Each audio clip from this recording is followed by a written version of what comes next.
Okay, good evening, everybody. Sorry, just having a quick look down, making sure the microphone is on. Hope everyone's well. Hope everyone is okay. Um, wow, what to talk about tonight? Really, there's quite a bit to talk about, and you know that might be a bit of a clickbait title, and I mean it to be because when I'm talking about, are we blind to what's happening in crypto? There's a bullish and a bearish argument as to what I mean by that. And I want to kind of go over both of those because I think it's worth having a discussion. I've said many times, just because I talk about something here doesn't necessarily mean that I'm, jumping from one side of the fence to the other, but it's kind of my job, role, whatever you want to call it, to at least talk about the things that maybe other people don't want to think about, talk about, or maybe just don't have the time to think about. And we can kind of then just help build our understanding of where we may be, one in the cycle, two in our portfolio, and just three, yeah, in our emotions. So we're going to have a look at that. We've had quite a lot of news this week, particularly from Donald Trump's camp and sort of how that's affecting the cryptocurrency market. We've seen plenty of volatility, particularly yesterday, with not the launch because it's been around for about a week, but of the new LLM out of China, DeepSeek. We are not really going to talk about that too much because I don't know too much about it. I will cover a little bit of just where things are on that, and then we're going to go through the usual Bitcoin, altcoins, questions, etc. We'll go there. If you have anything you want to add or you want me to try and have a look at, please feel free to drop it in the chat. I will, of course, try and take a look as and when we can. But let's have a look at the chart. Sorry, just a second. Okay, standard charts that we've seen for a while now. Everything's on the 3-day time frame. Bitcoin up at the top. I mean, not really too much to say on the 3-day. Or we, we've been here for 2.5 months now, but we got a line there. We got a line there, and it's kind of feeling a bit like a bullish rectangle. We've kind of hit the top of that at the moment. Potentially there is some room to then move back down after a rejection of that kind. I think the 3-day time frame at least clears up some of the noise for us. That's what we're seeing. You can argue potentially sort of a double top there, and then this is forming the neckline. We'll wait and see on that one. I'm not necessarily here to necessarily scare anyone, but the last 2 months we've seen an incredibly strong support in around 92, 91,000, and we've kind of struggled to get above and stay above about 106,000. So sitting at just over 100,000 at the moment. We're kind of sat in the middle of those right now. Obviously, anything can go either way. And yesterday, we did see ourselves retrace below 100,000. We'll go into Bitcoin price action in a bit more detail later on. Now, what's that doing for everything else? I think the big one to talk about for me right now, and it's going to lead on to discussions that we'll have later on in the call, but it has to be Bitcoin dominance because beginning of December, we saw that alt rally. If you remember on the are we in an alt season chart, we got all the way up to 87% of an alt season, and Bitcoin dominance rightly melted. But since then, I mean, this is not a new drawing. I've had this on a couple of weeks now. Nice little W formation, double bottom. Neckline has been broken. We started to continue, and we're just flirting back with the 60% level. And, yes, for the momentum of the bull run in the crypto market, Bitcoin dominance can stay there, stay healthy. As long as the overall market cap's climbing, Bitcoin dominance can climb, and we'll wait for the alt season. But for our alt portfolios, and why I said to Stuart in the chat that it's a bit naughty to be asking how people's portfolios are doing these days, because Bitcoin dominance on the rise is not going to be helping our portfolios, generally. Obviously, there's exceptions to the rule. But we have broken that neckline. We are climbing above it. That neckline was sub 59%. We're now, around about 59.5. So it'll be interesting to see how that continues to move on over the upcoming weeks, but doesn't really look like it's going to be slowing down. I think 60% is probably a decent kind of target, and we get to, from a charting point of view, this sort of noise here in around 60%, maybe we get some sort of retracement, but it could just be a Kobo, and off we go again. We'll have to wait and see. Too many arrows on there.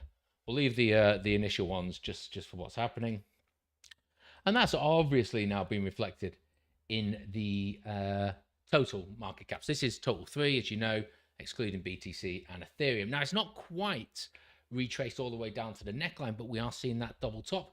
And, I mean, we can't not talk about the fact, if I'm saying this is a potential double top here, it's kind of looking similar to the Bitcoin pattern, although this is something else, which I mentioned here with a double top. Now, definitely total 3 is more pronounced. I can't find it on my charts anymore. There we go. And it's looking cleaner. We did have that retracement back down yesterday, $950 billion. Kind of almost got to that neckline, didn't quite get there. But again, you know, strong red candles effectively suggesting that the altcoin market is suffering, whether that be just through what's the word I'm looking for? I don't even know why I'm struggling on this one, but effectively just money leaving the market, or it's actually just going back into Bitcoin. And look, just take a look down the right hand side here, with the exceptions of Tau and Ondo and XRP. Pretty much everything is in the red, and this is the second day in a row, and we're seeing some decent numbers in reds. You know, 5% on NEAR, 7, nearly 8% on Render. Kaz is down 3%, Sui's down 6%, Virtual is down 8.5%. Some of the meme coins were starting to lose interest. I mean, Fartcoin, for example, 87 cents at the moment. 10 days ago, it was nearly $3. So there's definitely some sort of rotation of funds right now. And it just feels at the moment that alt season is some way off. We'll get into timescales of all of that in a moment. And then we've got Tau. Tau's an interesting one. So for those of you that are in chat, it's had a good 24 hours, says Tau. I'm actually not in Tau at the moment. So I got out late Sunday night, early Monday morning. I was up watching the American football and looked like a bit of a godsend. We'll go into the actual chart a little bit later on, but suffice to say, there's an indication that it was going to fall further. So I got out around about 425, 420, something like that. And I said to myself, I'll get back in, sub 400. I never did. It got down to about 380 maybe, and then it shot up. And the rest of the market didn't. Tau kind of just did its own thing, and I was caught off guard. And I haven't got back into it since. And I'll go into, unfortunately, it will be towards the end of the call when we get into altcoins, as to my rationale behind why I haven't got back in yet. But just looking on the 3-day chart here, you've all seen that line. I've had it there for ages now, that trend line. That trend line dates back to its inception. It's been quite strong. It's on the 3 days, so it's not as tidy as it normally is, but we are trending below it.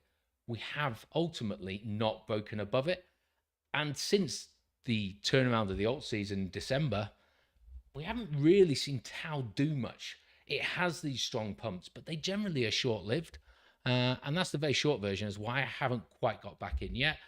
The money's on an exchange, and if that changes, even during the call, maybe I will change my mind. Certainly don't want to be caught out like what happened in September, but even September ultimately we turned back down. But we'll go into Tau a little bit later on. But right now, not massively filled with the warm and fuzzies that I would like to have been experiencing in the final year of a bull market. But that is not me being pessimistic. That is just a very short-term view of where we are. And I think it ultimately comes down to being back in Bitcoin. We're just in this range. We're 2.5 months into this range. We've done 8 months in a range similar to this before. Yes, okay, there's going to be volatility, and that's going to hurt altcoins as it happens. We happen to have just had a rejection. There has been some news that's come out, and we'll talk about how the price has reacted to that in a moment. But there's a likelihood that we come back down sub 100, whether that's for a short time or a long time, is wait to see. But once we finally do get stay above that, and let's just call it 108, then I could see that move to 114, potentially even 120. And we'll talk about timescales in a moment. Hello to everyone in the chat. Sorry, I've just sort of been catching up. I think everyone's just been chatting amongst themselves. Perfect. Can't see any questions. Right, let's just quickly rattle through some news. And of course, this time last week, we were talking about, whoa. Donald's been in power for 24 hours and he's not signed off on the strategic Bitcoin reserve, nor has he freed the Silk Road founder. So he must have just been selling us porcupines during his election campaign. However, roll that on to Thursday, and he does sign an executive order. Not quite the executive order that people thought it was going to be, but he signs an executive order to effectively start looking into a strategic digital asset stockpile. So not a strategic Bitcoin reserve, a digital asset stockpile. That met with elation initially, and we saw price go up to 109,000, but then really there were some questions asked as to what does this actually mean, and some concerns, and we saw some volatility that reacted from that. There were some very positive things that I think was actually listed within the executive order. I put a breakdown of it in Discord at the time. But things like banning CBDCs, things like, starting a working group immediately, being chaired.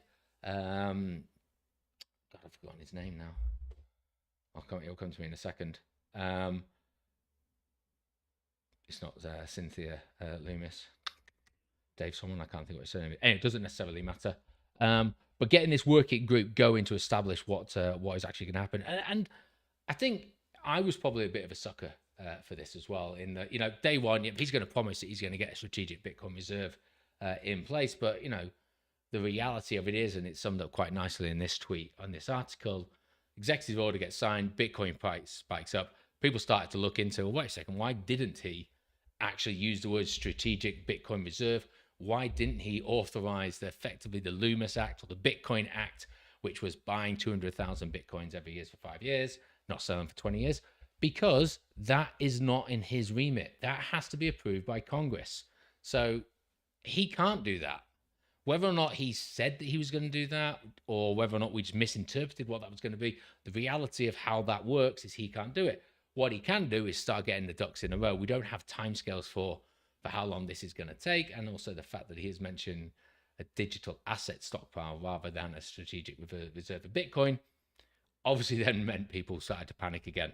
But ultimately, the whole thing that he did sign is a positive step for the crypto space. So, whether or not that impacts us this year because they can't get it through Congress or whatever, but the fact that we've got 4 years to really work towards that getting signed and that ball to start getting rolling is ultimately a good thing in the space. And price action, the emotions of where we were never more so than last week. Inauguration goes up, didn't get mentioned in the first 24 hours, goes back down. Signs the act on Thursday. Well, the rumor of him signing it goes up because he had that phone call with El Salvador. Price shot up. The details of what he was signing came out. Price shot back down. And we are just highly strung in terms of a market right now. And I think that was quite clear. And then you can see sort of World Liberty Finance Fund, which Trump and his team are sort of doing at the moment. They have been buying.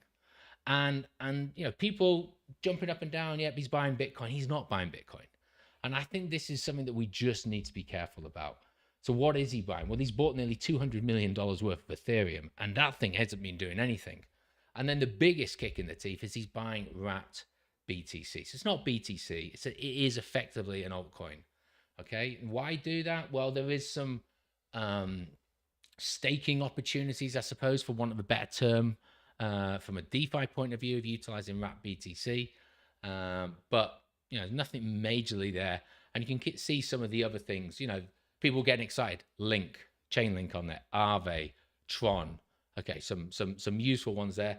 The Tron ones had me scratching my head, and then I read a rumor online. And interestingly, Justin Sun donated a significant amount of money, $45 million to World Liberty Finance. Whether or not that was a payment that was required for them to go out and buy 1/10 of that's worth of Tron, I don't know. But ultimately, it does seem like World Liberty Finance was out recruiting funds, shall we say. And it's in the portfolio. How that goes, we will have to wait and see. Now, interestingly, I'd say we can scroll down. ENA, actually not even sure what that is. That's probably part of the fund. It's over 4 million. Move, probably part of the fund. But as we scroll down, people must just be sending stuff randomly, because we get down to like, there's $19 of ELA. Bully got 19. I suppose the wallet addresses are available, so people are just sending it to them. But still, we can see that there is some, we're talking about a week, and there's some positive movement. Nearly $400 million worth have been bought by this fund. So whether or not we got what we thought we were going to get, I think last week was a positive week for cryptocurrency going into the future. I feel like the reaction it got from the market is exactly what I probably would have expected, in terms of we've just been like emotional, petulant teenagers, and we get excited at the wrong time, and then we get really upset when we don't get what we want. So, that in itself kind of potentially, and we talk about, are we blind, crypto blind at the moment? You know, that kind of mentality, that kind of attitude, you know, are people just fatigued in the market? Are we actually just over emotional, hypersensitive to things? And when we start talking about that, I start to think about, are we getting towards a cycle peak? And I'm not going to go into timeframes of cycle peaks today, but just, you know, having that thought process there. Again, though, this article's headline is wrong, really. Trump's executive order that sparks 1.9 billion in inflows into ETPs or ETFs. That's not true, because the executive order actually happened on Thursday. But the first week of Donald Trump being in power saw nearly $2 billion worth of inflows into cryptocurrency, and the vast majority of that being into Bitcoin. There was some within Ethereum as well. And if we just go to far side, and again, you know, canary in the coal mine, what are the ETFs doing? The ETFs are generally still buying. So conveniently, it was Martin Luther King Day on the 20th during the inauguration. So we can draw a line as that is when Donald came in. And since then, BlackRock, they have bought what? $1.4 billion worth of Bitcoin over the last 5 working days. Everyone else was kind of status quo, and then suddenly yesterday, yesterday we saw some big sell-offs, and I think this just goes to show actually how well a canary in the coal mine this can be, because, you know, these funds are selling off. The markets, particularly AI markets and crypto-related markets, crypto mining companies we'll have a look at later, struggled quite hard with the news about DeepSeek. And I get the feeling that potentially then we actually saw investors maybe even getting spooked and trying to get out of their ETFs. Whether or not that's short term, we'll have to see how FBTC and others do over the next few days, and whether or not investors come back into those. But BlackRock's still buying, so let's just continue. We know Saylor also bought last week at 105. I think he bought another 10,000 Bitcoin, something like that. And yeah, this is what we're talking about. And I think I don't know too much about DeepSeek. I've not used it, but it's come out of China. It is an LLM, a competitor to ChatGPT and OpenAI and all of that kind of stuff. And if you are to believe the Chinese, at a significantly reduced operating cost or capital investment to actually build this thing. I think $5 to $6 million is what they're suggesting it cost, whereas we know the likes of Meta and Google now are spending in the billions developing their AI. And this rumor came about, Sunday night. People were talking about this. So the Asia market opened. We could see what cryptocurrency was doing. Bitcoin, etc., was falling. We could see pre-sales on the traditional markets for the likes of Nvidia were crashing. So there was definitely writing on the wall that this thing was heading down. People were talking about it being a potential black swan event. I've just realized I had a chart which I've not got loaded up, just about taking advantage of black swans. And I don't know how the dust is going to settle with DeepSeek. I think regardless of whether or not it does what it says it can do, I think there's a sort of a shock, a realization, a smack to the face, whatever you want to call it, to just say, look, US, you may want to be the world leaders and the center of AI for the world, but it looks like others are trying to dethrone you, and they're going to do that by providing a product which is significantly better. I don't know if it is, but significantly cheaper. And so yeah, there was rightly some concern about that. And if you just look at Nvidia, for example, close of play on Friday, trading in and around about 140. It opened yesterday at about 124, and I think it closed at about 118. We are seeing it climb back up at the moment, and again, I posted something in Discord that this is probably like going to be a shock to the system. We're going to see the markets react negatively. Then I imagine cooler heads will prevail, and then the markets will probably just pick back up, and the likes of Nvidia at least are starting to show that, although they've got a long way to go to recover that gap. But as we know with gaps, they generally do get filled. So potential buying opportunity there. I mentioned some of the mining projects like Hut 8, big drop off there. All of them actually have gapped down, whether it's Hive, whether it's Cypher, Riot, everybody. And someone asked, why have they particularly gapped down? And initially I was like, well, of course, because, NVIDIA and sort of their sales, but, that's the wrong processor for mining. So I'm not necessarily understanding as to why the mining companies have struggled as badly as they have and not even been able to recover today. But we can just see that it has affected that. And it's not just that. I mean, we go and have a look at Google gap down, although it is recovering. Microsoft gap down, but that has actually recovered and fully recovered that. And we do have earnings this week for the likes of Microsoft and Apple, a couple of days' time. So it'll be interesting to see how those sort of play out within that. And perhaps also, although I'm not going to listen to it, if there is elements within the sort of the speaking part that sort of address DeepSeek and what that potentially is doing. We'll just have to wait and see. Next week probably be a bit better to have a look at that. And then Trump did get round to it. He hadn't forgotten about Ross Ulbricht, and he did give him a full pardon. I actually can't remember what day it was now. I think it might have been Wednesday. I think it was like late Wednesday night into Thursday morning. Or actually, no, late Tuesday night into Wednesday morning. So I remember we finished the call and then it actually happened. But yeah, so he's got the full pardon. And I think it's fair to say after serving 12 years in there for effectively setting up a website, he probably deserves to be pardoned. What was quite interesting was Kraken then sent him like $111,000 as a sort of you're an OG, have some of this. And then it's actually turned out that, some of his old wallets still have started to have some activity. And I think there's like $42 million in there. So I'm sure he pocketed that one and a bit Bitcoin from Kraken and said, thank you very much. And just added it to his stockpile. But good to see that he's out. Good again to see that Trump has pardoned him. And, again, all positive things, things that he said he was going to do, does seem to be doing. One thing I didn't mention, I think I've just seen it in the comments there, we're starting to see that states in the United States are able to set up strategic reserves because he is, in part of that executive order, he has unwound some of the Operation Choke Point 2.0 stuff that was put in by the Biden administration. So they now have free reign to do that. So I'm surprised that there is general bearish sentiment sometimes from people, because I think there's been a lot of good news that has come out, but that actually hasn't really reflected in where the price is. And then for me, last real news story to talk about. This should have been a monster news story, and it has got zero airtime in my. We've not talked about it in Discord, I don't think, but the Ledger co-founder was kidnapped in France. And blackmailed, or ransom demand was sent for cryptocurrency, about $10 million, I believe. He has been released, but it was a bit of a weird one because it came out on Wednesday. News broke, and then if any of you follow Financial World updates, I just did this because it was the easiest way to find it. So we started to get news reports that he had been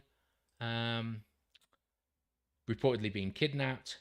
Then it was actually, no, he was safe and he hadn't been involved in a kidnapping. So I think people just generally forgot about the story, but it actually transpires that he was kidnapped.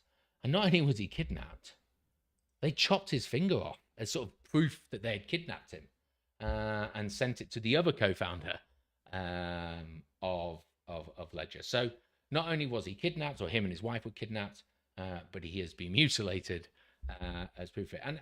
And I laugh, and I don't mean to, because it is incredibly serious. And I think, hopefully, none of us in this group will ever have to worry about this kind of level of security that is required. But I think it does just go to show, that we shouldn't. Well, I personally believe we shouldn't really be massively talking, about what you're doing in Bitcoin, or how much your portfolio is worth, or going up, or any of that kind of stuff.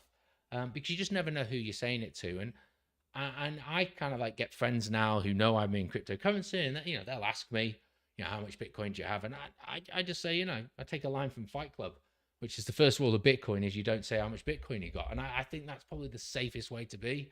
Let them guess. Hey, they'll probably wildly guess over. However, not by the way I sort of walk around, car I drive, or clothes I wear, I suppose. I'm no Richard Hart flashing the cash around. But it doesn't really matter, what it is. And I think the less people know it is, the better I certainly feel about it. And yeah, there are times where I want to rub it in people's faces. because they've doubted me for years or whatever. But ultimately, I just don't really want too many people knowing. And so, yeah, I feel for those that have massive followings or OGs in the industry, that people are known to be targets, because you've just always got that target on your back there. But it's just a reminder. Hopefully the numbers have to go to this level, but crypto security, it is all about just making sure that whatever we manage to get out of this bull cycle, we keep the vast majority of it and we don't fall foul to any security blunders. So we'll leave it at that. Mr. Tacos, how are we doing there? Arizona is setting up this Bitcoin Strategic Reserve. Other states like to follow soon. Yep. World Liberty Finance send bribes. Yeah, probably, Dave. And Trump started off with a classic pump and dump. So why would we be elated? I'm going to have a look at Trump and Melina coin a little bit later on. But yeah, I get your point there. Okay, I'll have a quick sip of a drink and then we'll get into some charting, shall we? If I can open this bottle. Right.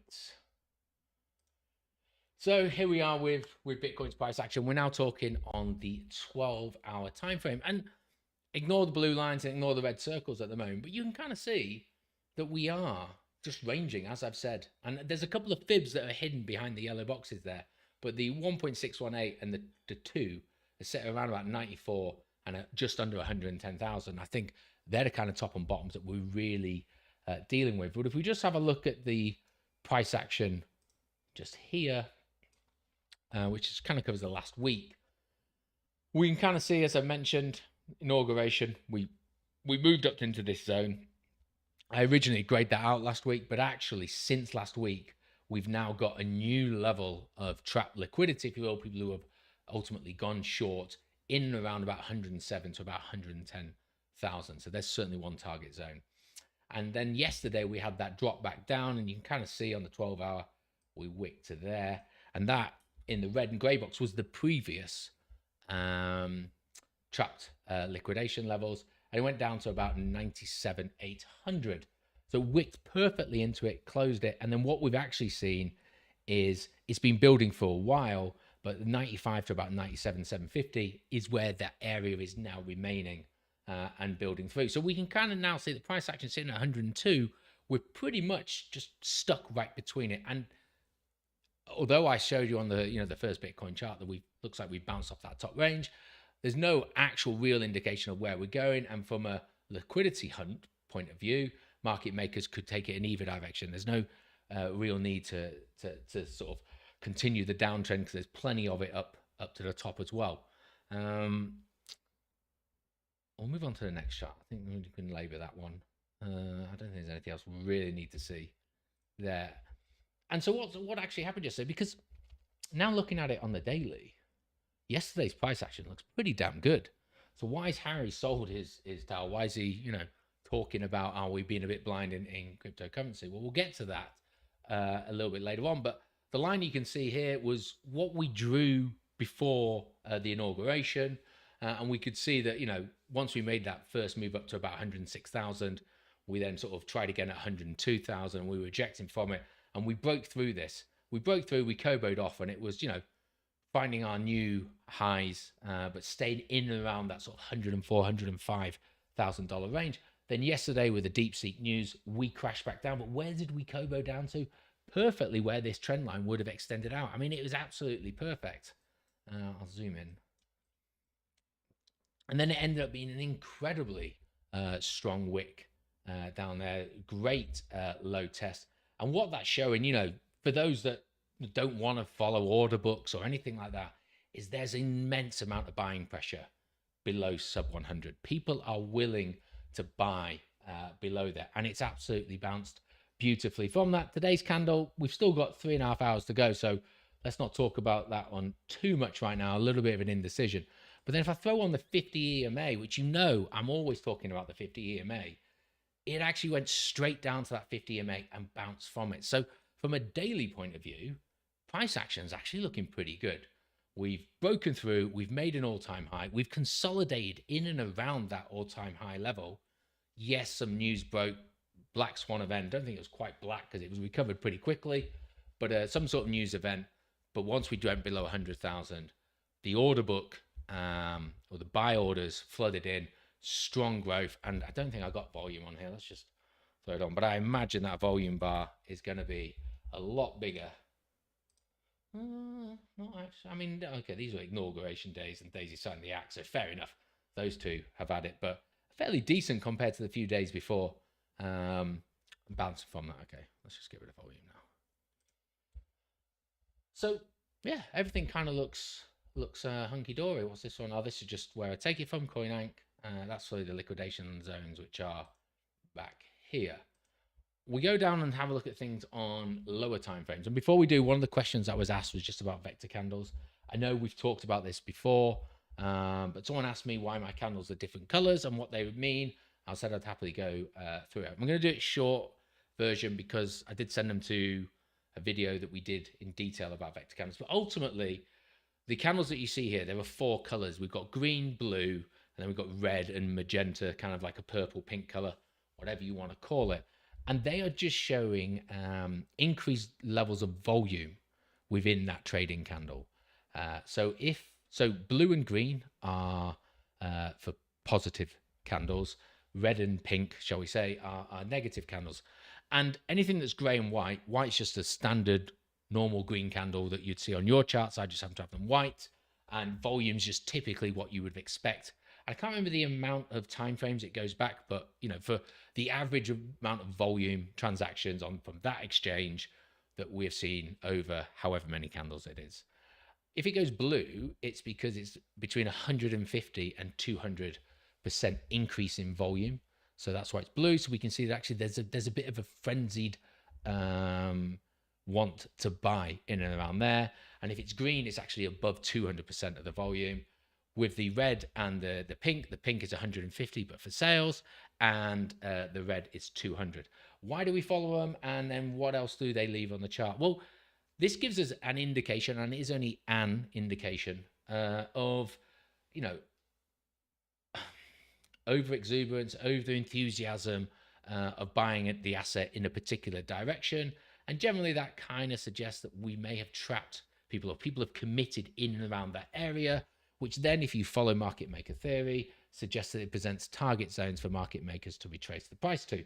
And although this is only on the 4-hour chart, and I've only got 3 examples here, but you can actually see as the candles close, they then lead. This is all part of the indicator. They leave this sort of shaded area, and that shaded area is effectively the normal body width. So not the wicks, just the body of the candle, and then it's got a dotted line at the 50% level. And then the next candle, because this one here is an example, is not the full body width. Also, I've got something on here. Oh yeah, it's been eaten in, because as price action eats into this then eats away, and it just leaves that zone. So we can see that some of it is sort of being eaten into. The point of I leave these on though is because generally speaking, on the lower time frames, vector candles are recovered. May not be immediately, but they are recovered. And I do this all the time, but zoom in here so you can actually see it. But as we come up here, green vector candle. So it left the green, that would have been green shaded there. Immediately, rolls over, red vector candle takes it out. It's coming down here, red vector candle down, green vector candle to recover it on the way back out. We've got a green candle here, which some of it hasn't been recovered, but you see it drop down to take it up, most of it out, then it bounced back up. 2 green consecutive candles here, red candle takes it, green candle back up, red candle back down. So it's just a way of following where price action is, and it can give you some targets as to potentially where price action can retrace to. So that's it. More detailed versions available. The person that asked knows where to look for it. I can't remember which video it is, like 23rd of March 2024, but it's in the Avenger chat, quite near the current chats at the moment. Okay, let's have a look. I see some comments coming through. I'll get to those in a second. So let's just have a look at Bitcoin's price action on the 4-hour charts. And for those of you that are, up to your chart recognition, you'll see that this actual chart is incomplete. So I just want to see where the story is. So what we saw before, so this is that same trend line that's come through, but now we've got some other EMAs and everything else that I like to have a look. But we broke through that trend line finally. We've Kobo'd off it, come back up, bounce down. 50 EMAs catching us now, bounce up. What did we not do here? We didn't really clear that height. So potentially it's weakening, bounced up, comes back down to the 50 EMA. 50 EMA in the cloud, catch it again. That's why I like to have it on my chart. bounces back up, still can't quite clear it. And then what happens? We start to see the tightening of the candles. This is over the weekend. It's almost like someone just hit pause on Bitcoin trading. Then the news starts to break. And remember, Bitcoin's 24/7 about DeepSeek is going to destroy the traditional markets. And Bitcoin absolutely collapses. And where does it go? Well, here it is.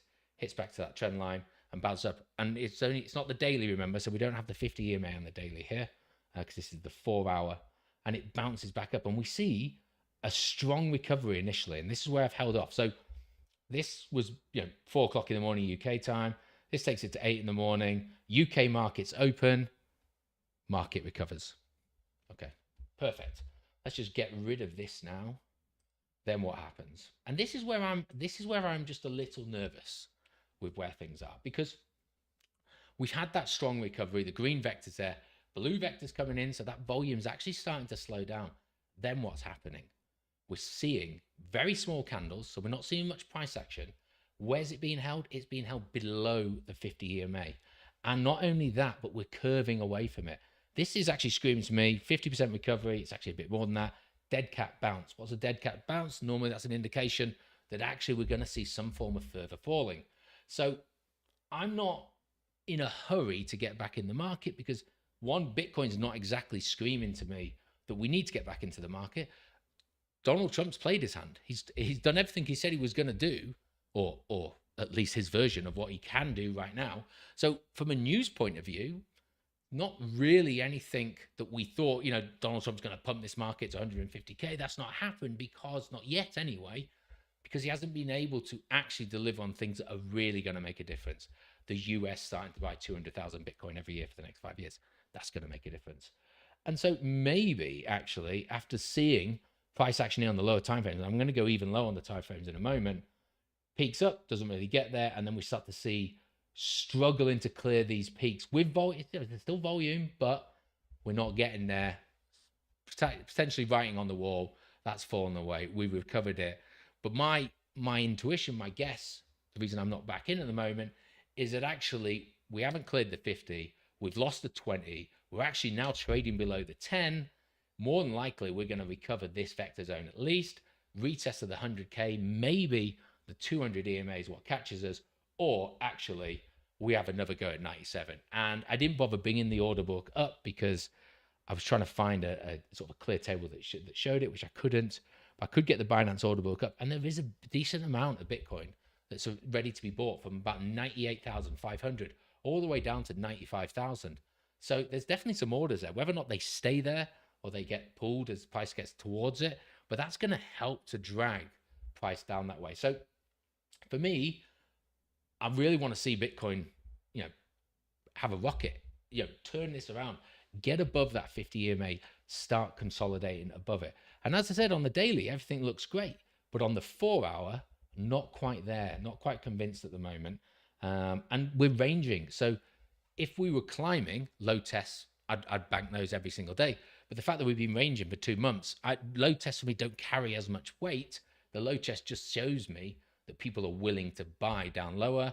People are willing to buy down lower. There's a good chance actually they're going to want the price to get down there so they can buy it. So that's kind of where I sit with that. If you take it just down onto the even lower time frames, nosebleed time frames, we do see a double bottom there, so W formation, and it rises back up. But again, struggling with the 200 EMA, which of course 1 hour version of the 200 EMA is the 4-hour version of the 50 EMA. So it makes sense that we're not breaking it. But you can now see how tightly packed those candles are. We just can't seem to break from it.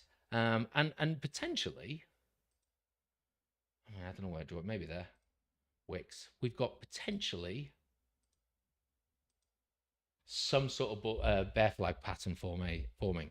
So we've had a sharp move down. We've had some recovery, but we've not seen it really rocket up. The volume's not there. I mean, look on the 1 hour. There's not that many candles that are above the standard amount of volume we're expecting. And so this could just roll away. We could get another move, maybe up to 104,000. But as this starts to apex back end of tomorrow, which by the way is FOMC day, maybe we start to see that retest. So for me, I may live to regret it. I accept it. I may live to regret it. but I'm just going to hold my horses. I made a decision to get out of the market on this news. I didn't get an opportunity to get back in. I mean, I had the opportunity, I just didn't take it. Now doesn't feel the right time to rush into it. I'd rather wait and see for confirmation that I'm wrong and then go back in. So that starts to tell the story of where I'm going to be when I start talking about altcoins a little bit later on. I mean, we can take it down to lower time frames, but ultimately we're seeing the same picture, and it's just going there. And again, you know, we're at this bottom side, so we're either going to break through it or we're going to see a bounce. But unless we really start to, you know, get above let's just say 103,800 and hold above it, I'm not sure we're necessarily going to get there. Right. Tom's here. Tom, lovely low test. Absolutely. Also, what if Max Payne is Bitcoin dominance going to 70%? All liquidity goes straight to BTC. Yeah, we covered it. I know you came a little late. We did cover Bitcoin dominance. I'm going to talk about it a bit later on with others' dominance as well. But you're right. It's climbing back up towards that 60 level at the moment, and it could keep going there. Vector is a high average percentage than previous few candles. Okay. Therefore, represents trapped. Market recovers because amateurs open and professionals close. Yeah, I don't know who said that, but I think that's not a bad analogy of the market opens and, you know, all retail, because they've read the stories over the night and they didn't know what's happening. They then get the orders in at the market open, and they inevitably do the wrong thing. And then the professionals wait till after lunch and they just mop up the pieces. What if we just range downwards for the next 8 months again? I mean, that could be Max Payne. And also, you know, Max Payne for altcoins because Bitcoin's ranging, but also Max Payne because suddenly we're not going by where the 4-year cycle should be taken. So remember, the 4-year cycle, we'll get onto that in a second, suggests that we actually, January, February, we want to see the alt season. We want to see the alt season start to really ramp up. And there's potential reasons as to why that isn't necessarily the case. We may come back to Bitcoin, but there was one other question Luke asked about MicroStrategy, and he wanted to know, how does MicroStrategy make its money? And I've got a couple of articles which we'll very quickly go over, because I do believe the articles are correct, but MicroStrategy is a bit of an interesting play because, you know, up until 2020, MicroStrategy was a, you know, business intelligence company. I couldn't tell you if it was on the S&P 500 back then. I didn't really follow it. Michael Saylor was the CEO at the time, and famously back in 2013, he kind of said that Bitcoin was a Ponzi scheme, etc. But for whatever reason, he got orange pilled in 2020, and he started buying Bitcoin under the umbrella of MicroStrategy. It became incredibly popular during 2020, 2021. Sorry, long way around to get to how it makes its money, but because it was the only show in town for institutional money that had some form of Bitcoin exposure. And Michael Saylor was very good at marketing it. You know, he sat in a room with, you know, the CEOs of 100 top 100 companies and tried to sell them into Bitcoin during the bull season. And, you know, his thought process was, this is, you know, I spelled micro wrong. It does look weird. This, you know, really is going to shake up the fiat system. I want to get as much as I can. I ain't bothered about price volatility over the short term, because I see the goal of $1 million Bitcoin in the future. And through his enthusiasm, how he talked about it, and also how well Bitcoin did in 2020 and 2021, MicroStrategy suddenly became the only show in town and gobbled up huge amounts, you know, 200,000 Bitcoin in sort of the first couple of years. And that sort of, as Bitcoin's price increased, because of how much MicroStrategy was holding on its books, the value of MicroStrategy as a company increased. And then there were certain things which we will try and explain in a moment, in which the company then did to be able to continue to provide exposure to people who want to invest in the company from the selling of shares and bonds and all that kind of stuff, but also kind of de-risk themselves so much from the actual volatility of the price. I think that's where we'll probably head towards the article. But ultimately, my understanding of it is that when you're buying now, you're now buying shares in MicroStrategy because you want some exposure to Bitcoin. But if you buy a dollar's worth of MicroStrategy shares, you're not getting a dollar's worth of exposure to Bitcoin. Matter of fact, it's incredibly watered down, and I can't give you the exact figure, but let's just make it dramatic for the sake of it, and say that you put $1 in, you're only getting 10 cents worth of Bitcoin exposure. That other 90 cents worth is not Bitcoin exposure from you. So should Bitcoin's price become volatile, they've actually got quite a lot of wiggle room in which they can play with. Now, it is more complicated than that, obviously, and there are other things that they ultimately do. And this article here, you've got to have the paid section of Bloomberg. I will run it through potentially ChatGPT or whatever. Maybe I can get you just a PDF version of what it says if you're interested, and I'll put it in Discord. But they start talking about convertible bonds, and ultimately what MicroStrategy is doing is they are using the volatility not only of Bitcoin's asset, but the price of MicroStrategy as a company to create demand for these convertible bonds, apologies, spit it out. And so people buy these bonds or stocks or whatever, which then allows MicroStrategy to buy more Bitcoin, which then ultimately, and it is like a perpetual cycle. I think that's what the article is called, money machine, in which they sell those bonds, they buy more Bitcoin, which then creates their overall value of a company to increase, which means they can go and sell more shares to buy more Bitcoin. It just keeps on going and going. And there's a lot of people that negatively speak about this, and potentially that's ultimately where it will go. But this is the one I wanted to talk about, the perpetual money machine. So this guy, Matt Levine, he talks about this. He's a columnist for Bloomberg. He talks about MicroStrategy a lot. But he kind of gives a fairly decent analogy. He goes on to talk about fart strategy. I don't know if he's talking about fart coin or what there, but anyway, we won't get to that bit. But if you buy $100 of Bitcoin, you put it into a pot, you can then slice that pot into shares and sell it for 200. So, you're splitting it in half, and, it's like trading paper, I suppose. It's not the real valuation. And so going back to Luke's point, he was saying, well, wait a second. If their value of their Bitcoin is only 50 billion, I think he said, is how could they've got a market capitalization in 94? And that's because people are willing to buy a share for more than the value of the underlying Bitcoin. And that is it. And this is why people say that MicroStrategy is not actually a good investment strategy. It's not a good investment if you are an investor. It's good if you need exposure to Bitcoin and you can't do it through an ETF. But ultimately, as a company, they're not paying you dividends or sort of releasing equity. They're going to try and take whatever they can, convert, take that into loaning more money, selling more shares, so they can ultimately buy more Bitcoin. So the only way you're really going to benefit is from the increase in the price of Bitcoin, and then you selling your shares on. You're not getting a dividend every year or anything like that. So some people do speak down on it and just say, well, you might as well actually just buy the Bitcoin, which I kind of agree. Who's been in the UK, we don't have access to ETFs, and if you are looking for something to do with the SIPs or pensions or whatever, then MicroStrategy is an option that is still there for you to take advantage of.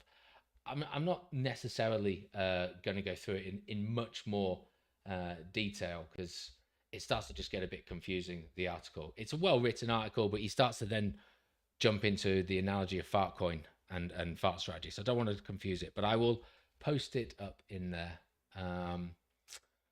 However, Jim Cramer opened his mouth today, and we all know what happens when Jim Cramer speaks. Bitcoin does the opposite. So Jim Cramer has said, own Bitcoin, not MicroStrategy. So basically, sell your Bitcoin and get into MicroStrategy. And I don't know if this is the first time he actually says that he owns Bitcoin. So if that is the first time, when we may well be due a correction. But yeah, this guy is known, whether wittingly or not, to have an inverse call on how the markets are going to go. So yeah, the fact that I just saw this today when we were looking at it just made me chuckle. I want to go back to the title of the stream, which is, are we blind to crypto, or to that effect anyway? Because I want to talk about one aspect, and that aspect is something that we're all guilty of, or the vast majority of us are guilty of, is we have gone into this cycle with the impression that Bitcoin is going to do its thing, but at some stage it's going to stop and altcoins are going to take over, and altcoins are going to be what really takes us to the promised land. And I just wonder, And I can't help but not wonder about this, whether or not we just want that to happen. But actually, there is evidence out there at the moment that may suggest that that is not necessarily going to be the case. I, for one, hold my hand up. I've posted, I've said the words, done it. A rising ship, a rising tide lifts all ships. In the thought process of, as long as Bitcoin's going up, the rest of the market will eventually go up. But actually, I'm not sure that's going to be the case. And the reason I've got this chart up here at the moment is twofold, I suppose. Chart. This is CoinMarketCap. Obviously, you all know that. In the top left-hand corner, it says cryptos. And it, at the moment, it believes there are 10.26 million cryptos out there.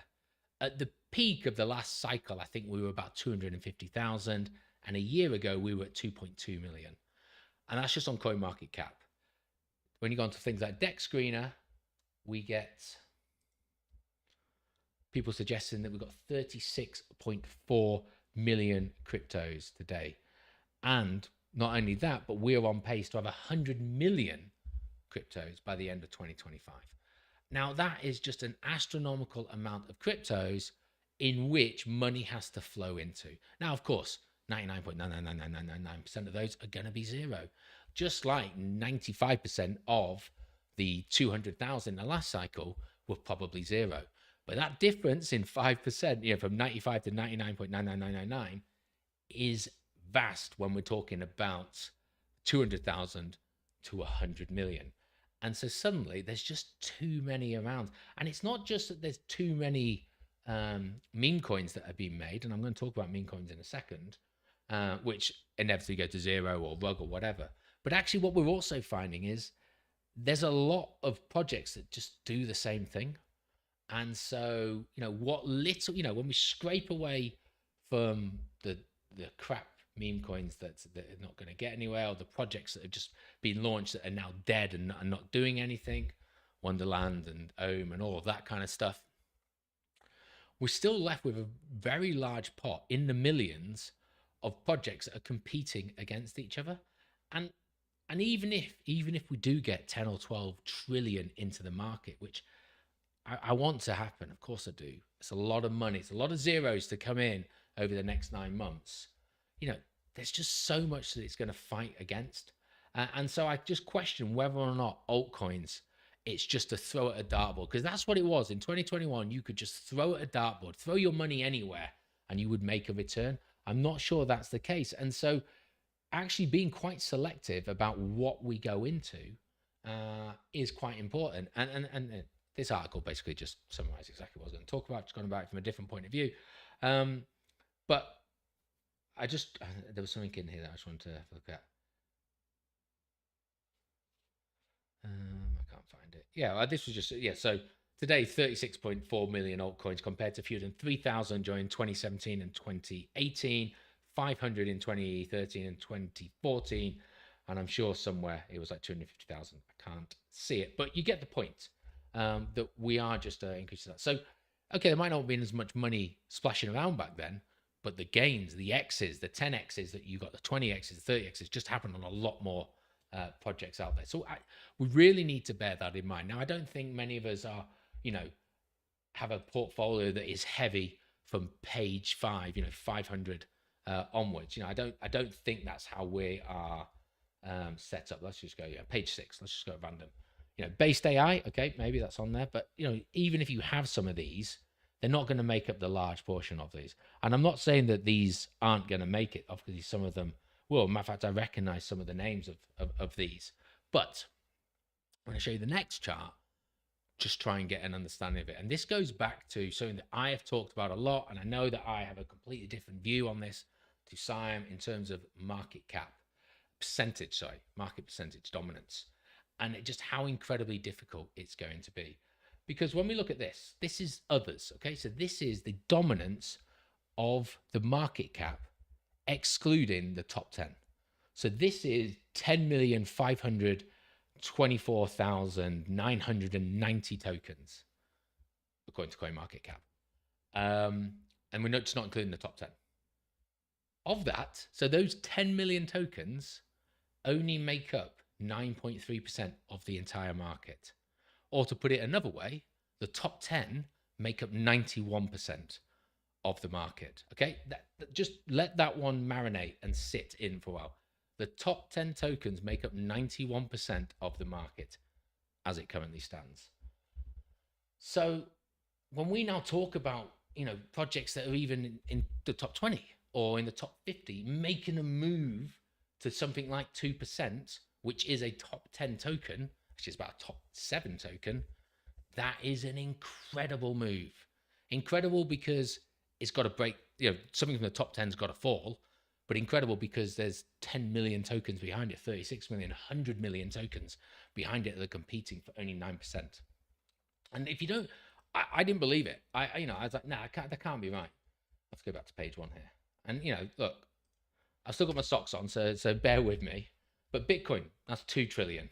Ethereum's 400 billion. XRP, let's just call that 150 billion to round it up. So that's 2.5 billion already. Then we've got, another 250 billion with Tether and Solana. And we add these together, we've got another 200 billion there with BNB, USDC, and Dogecoin. And then Cardano and Tron wrapping it up with about 50 billion between them. You add that up, that's 3.1 trillion. The market cap itself is only 3.5. So that's right, about 90% of the market. And again, I'm not got my socks on, so it's not accurate. I'm just doing very ballpark figures. Is the top 10 is 90% of the market. So we've got a real big issue on our hands. But if we look at this chart in more detail, so it's on the weekly time frame here, and you just have a look. So 2020, 2021, what did we see altcoin dominance do? Don't worry about the percentage but what do we see it do? Explosions up. Okay, they pull back, but explosions up. 2020 is equivalent to 2024. 2021 is equivalent to 2025, if you believe in the 4-year cycle. What happened in 2024? It actually spent the majority heading in the wrong direction. Altcoin dominance didn't take over in 2020. And so far in 2025, doing exactly the same. We're seeing that actually outside of the top 10, we're not seeing the love for us to take us to promised land. I'm just seeing, the price of Bitcoin's at 101,000. Okay, still got a bit to go. But so of course things can turn around, and I'm just trying to illustrate the point that that's not what we saw in the last cycle, nor was it 2016, 2017. Granted, we know there was only 500 or 3,000 tokens back there, but again, dominance outside of the top 10 rallied hard up. Yes, there were pullbacks, of course there were. Rallied hard back towards the end of the cycle. And I'm not saying we're at the end of the cycle at the moment, but maybe that rising tide will lift all ships. We are blind to the fact that there's some pretty significant evidence out there, whether it be ETFs, whether it be United States strategic Bitcoin reserves, as well as other countries, or whether it be that everybody's making meme coins on Pump Fund and the likes, just taking up the available liquidity from other projects, that actually that isn't the case. And I haven't immediately decided to just abandon my entire altcoin portfolio, not by any stretch of the imagination. We just need to be very selective of what we're doing. Those of us that believe in OpenAI, look, what everybody has said is that AI needs to be open, and DeepSeek has done that, then BitTensor is probably the answer. And, I know it's not the flavor of the month at the moment, but last year, everyone was talking about BitTensor changing the world with its OpenAI. We've got detail. There's definitely some more information about what detail is, how that's going to work for little minions like us. That information's starting to come out. What we really now need to see is just how these subnets start to actually dominate the landscape. And I've already seen that a couple of subnets have actually started to incorporate DeepSeek in it. Again, I don't know too much about DeepSeek to comment one way or the other about that.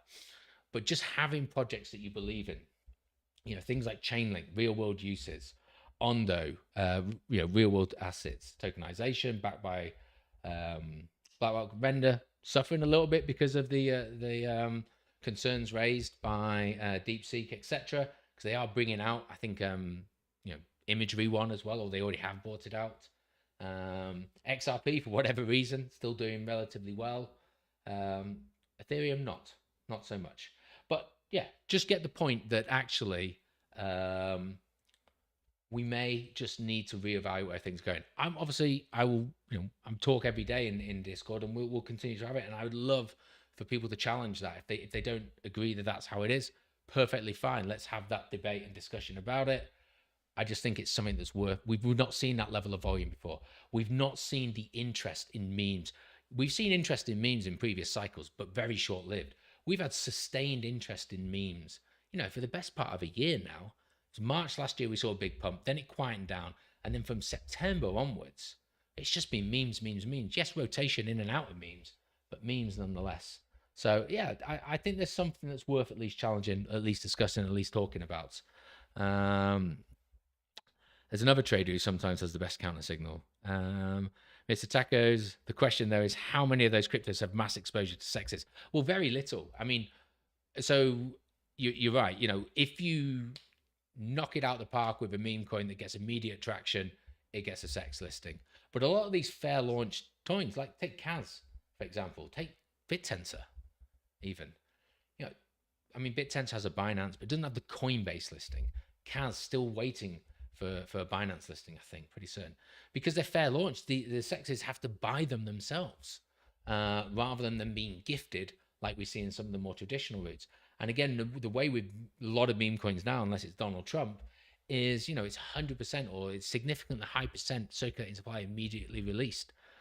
So again, sexes have to buy those. So yeah, unless you get that centralized listing and tier one centralized listing to really sustain the pump through. And if we're going to be relying on American retail, it needs to be Coinbase. That's kind of the reality. And I don't think I've got, maybe I do. Let's see. You just have to bear with me. Where's it going to be? It's not going to be there. Never going to find this. I might, but unlikely. There we go. I have found it. I think Bijan posted this in Discord. This is probably a good landscape to at least look to see what altcoins are going to probably stand a chance. And whether it's in World Liberty Finance, which we talked about, made in the USA, because we've already seen Eric Trump say that, you are going to get capital gains tax breaks for crypto projects based in the US. I have a feeling, it's not been verified, I have a feeling that's going to be more about the companies getting the tax breaks rather than you investing in the token, but we'll have to wait and see.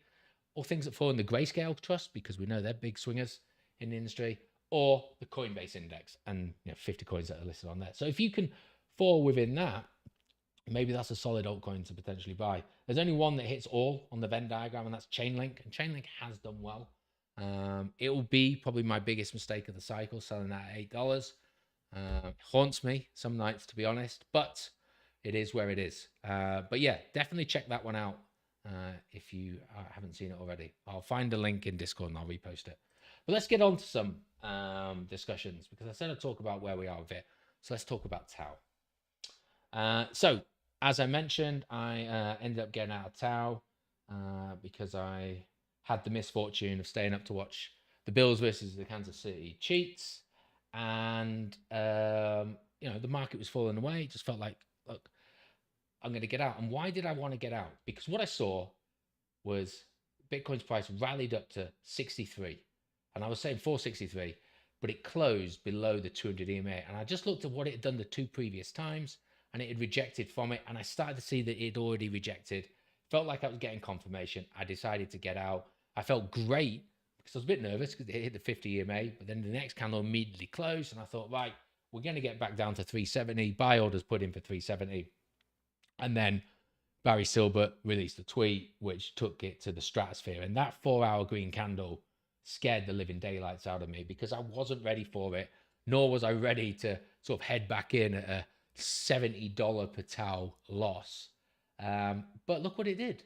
It hit on the 4-hour, the 200, so that's the 800 EMA. So on the, I don't want to, we'll go and look at the daily a little bit later on, and bounce clean back off it. And then it's come back down. And we're seeing, even on the 4-hour, some bunching here. And it really is, just not really too much is happening. So we've got the fib level, the 832, which is not being able to break above.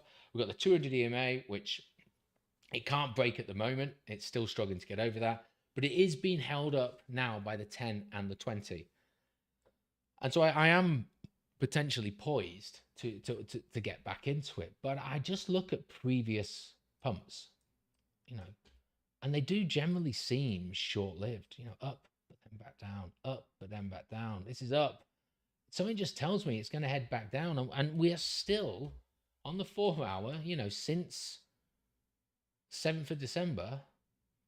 I mean, not quite, almost lower lows and lower highs. I mean, it kind of is because, I mean, it is. You know, the trend is that. You know, in terms of levels, they're always still lower in each of them. So nothing's necessarily changed, except for at the moment, the price happens to be above where I got out. So I'm not looking at this from a fundamental point of view. I am completely aware that DTAO is due to launch middle of February, and I end up getting caught out with the hype around that. But from a TA point of view, nothing is saying to me, Harry, take the L, take the loss, take the, well, it'll be $30 roughly price right now, hit per tau, and just get back in. What do I need to see to convince me otherwise? I'll be honest, it is going to hurt because I need to see breaking that and breaking that and staying above it. So we're probably talking 485, 490, and then I may have to admit defeat. But what I'm seeing at the moment, not necessarily there. I accept we have shot up, you know, on the shorter time frame, W formation, we've shot up and we're bunching here. And it kind of feels like there actually could be an explosion. And, you know, I may get caught out like what happened, you know, for people in the September pump. You know, it went from like 300 to 600 in what felt like a weekend. So I've got to kind of be ready for that. I accept. Now, I sold some other things over the weekend. So I took some profit on NEAR. So I have sold about 20% in NEAR, I think, at around about $5.10. I sold my render at $7 and $6. I sold my Giga. I sold my Virtue at a loss. That hurt. I think my average buy was about $3.20 and I sold it like $2.10 or something. So, you know, it's not all good, but I have taken some decent profit over the last couple of days, which if I get caught out on Tau, I can probably use to at least offset getting back into Tau. And, you know, there's a lesson to be learned, but I'll probably end up with a little bit more than what I sold. But I just, you know, let's take it down the lower time frame. I just don't see right now a real reason for me to get in. I will concede that it does feel like a bit of a coin flip at the moment. But being so close to these levels, I just don't see the point or the risk of getting it wrong. But the 50 EMA on the 1 hour is holding up nicely and has been for effectively the last 24 hours. And we are starting to see a little bit of action around the 200. But I mean, you know, everything is pretty tight there. And as I said earlier on, Bitcoin doesn't show great strength at the moment, and the rest of the altcoin market looks pretty pants. So yes, Tau could buck the trend because it's been bucking the trend. When everything's gone up, Tau's done nothing. Now everything's either doing nothing or going down, Tau's gone up. So I accept that.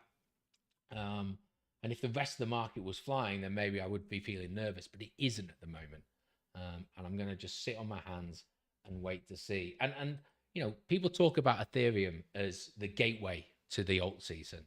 Well, Ethereum has looked terrible. I mean, we've talked about this countless amount of times, but even in the recent DeepSeek drop, I mean, look at this. Sharp move down. It didn't even recover as much as Bitcoin did. This was a 50-point statement, but that rollover's already happened. And that feels like we will certainly be retesting 3,000. I can't draw a straight line. Certainly retesting 3,000. Watch me now be proved wrong. You're welcome for those of you that hold Ethereum. And the question is, what's it do there? Does it find it? I just don't. There just seems to be a real lack of interest from an ETF point of view. Yes, people are buying, but not much. A use point of view, I think other layer ones have proven to be a better use case, particularly in the meme coin sector. But layer twos are thriving on Ethereum. So it's just, you know, from a gas token or a layer one, just people just don't seem to be interested. But those already have developed on it. We can say that there is success. It's not like every token on Ethereum is struggling. There's plenty of ERC tokens, ERC20 tokens that are doing well. But yeah, not looking particularly great. Link, again, you know, just like Ethereum. I mean, it had performed strong, but last few hours, 1 hour we're on now, dead cat bounce. I mean, look at it, drop down, rapidly bought up, but no vector candles really to be known. I've not drawn a fib on this. This is just basically solely on EMAs, but even from pattern structure and EMAs, you know, we broke up, came back down, retested on the 800, shot up, rejected on the 200, and now we've lost 200, 50, 10, 20, and the 800 EMA in the space of about 12 hours. This thing is just falling as well. Probably an opportunity. Ondo's doing all right. I should say I did buy Link and Ondo, a little bit of that over the weekend. I don't have my portfolio redone. I'll redo it for everybody a little bit later on. But yeah, not looking particularly great. Render just not had even the bounce recovery that some of the other ones had. Just seems to be falling away. So seemed like a smart move to step aside from that. Solana, better. 4 wasn't as deep, but still running in potentially on some. So I just, without having to do too much TA, even from just looking at this and taking the TA that I gave on Bitcoin and Tau, I suppose, you can kind of see a very similar pattern. What I would say for Tau is it's managing to bunch at the moment. So when people talk about Tau showing some real strength, when I'm talking strength, I'm talking, this ain't no Olympic swimmer about to win the 50-meter freestyle. They're just treading water. Everything else is drowning. At least they've got some strength to tread water. How long that strength's going to last, I don't know. That's just my opinion at the moment, of course. Sui, yeah, again, looking that way. Virtue, just overbought. I bought at the wrong time. I accept it. Probably got caught up on the hype and I thought I could make some quick dollar because this thing was defying the market. When you look on the daily and it's just correcting. And because it had such a climb, I mean, that feels like an obvious position for any of you that's still holding it.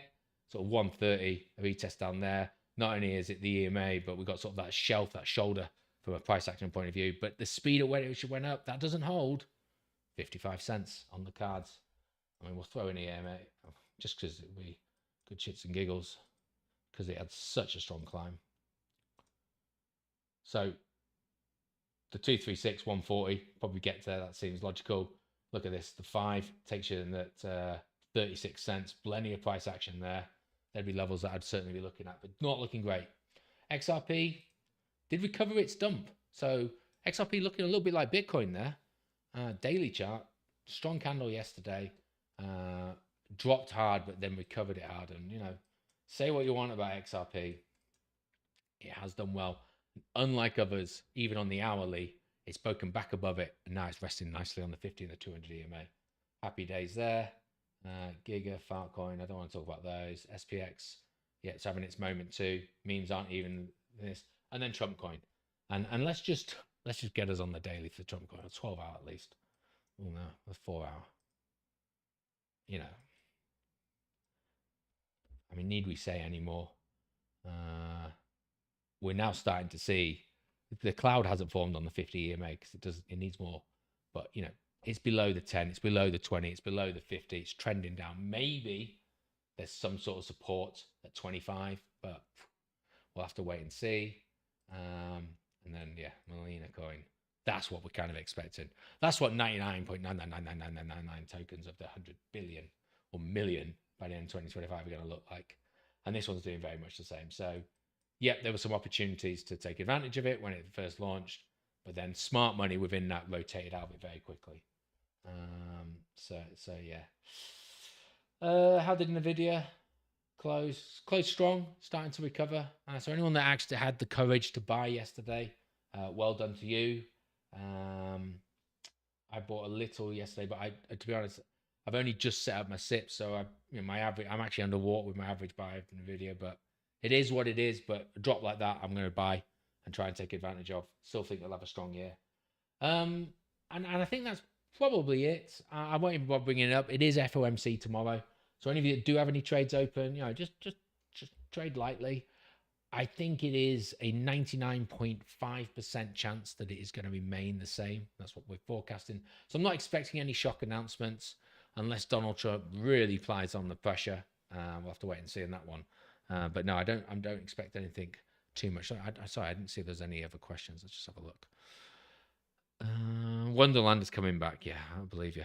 Ada took about 36 weeks to run from the. Look, Greg. Sorry. Let me just bring this up. So I accept ADA took 36 weeks to run from 15 cents to $3.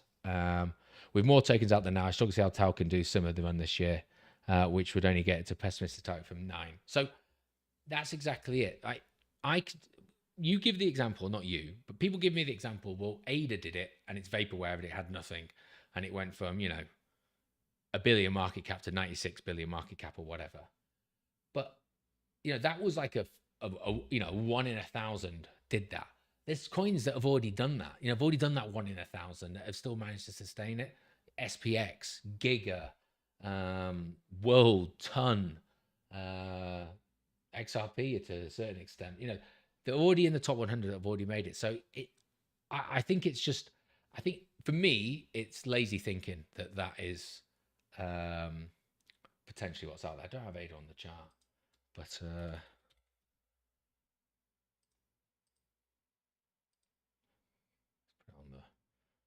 put it on the 5-day.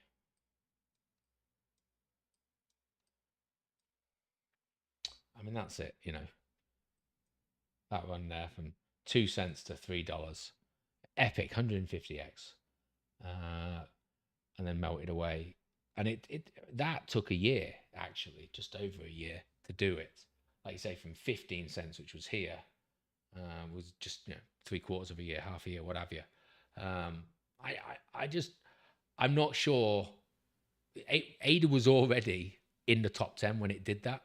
It just happened to do well within the top 10. Something that's sitting at 50, 60, 70, things will happen. They may get up to 0.5%, as I've shown you on those charts I've done, those spreadsheets. Even to get to 0.5%, it's going to take hundreds of billions of dollars, and that's on a market cap. I think we'll beat 4 trillion because we're already at 3.5. But you go with a 6 trillion pessimistic account, So, yeah, I'm just not convinced that. I just want to stay realistic, and if it does beat those expectations, brilliant. For me, because I'm not expecting it to get there. But anyway, right. I think an hour and 20 minutes is enough of your time. I think you've indulged me long enough. I thank you for that. We got a trading pub on Thursday. So we'll be running through stuff there. Hopefully get a bit more of a update on what DeepSeek actually is, what it does. We can have a look at some of where the market is. And also, I will let you know whether or not you'll know if I'm wrong with Tau. But I'll let you know as and when I do get back in and what my thoughts are. But that's currently where we sit right now. Thank you for indulging me for the last hour and 20 minutes. You got anything, you know what to do. Hit me with a DM, tag me in Discord. Enjoy the rest of your week. I'll see you on Thursday. And if I don't see you then, I'll see you next Tuesday. Cheers now.